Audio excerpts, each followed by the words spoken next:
Welcome to this quick tutorial on using the Iterator node in Latenode. Today we'll walk through a simple yet powerful scenario that demonstrates how to process data sequentially.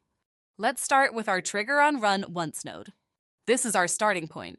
It kicks off the whole process with just one click. Next, we have our JavaScript node. This little powerhouse generates an array of two random numbers. Think of it as our data source.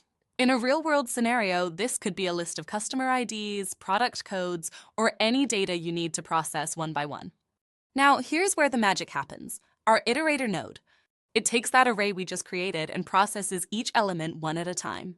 It's like a conveyor belt passing each piece of data down the line. The setVariables node is next.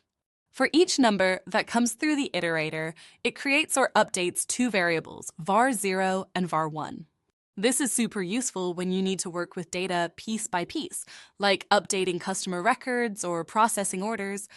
Finally, we have our Webhook Response node. This gives us a summary of what just happened, kind of like a receipt for our data processing job. The beauty of this setup is its flexibility. Need to process 100 items instead of 2? Just change the JavaScript node. Want to do more complex operations on each item? Add more nodes between the iterator and setVariables.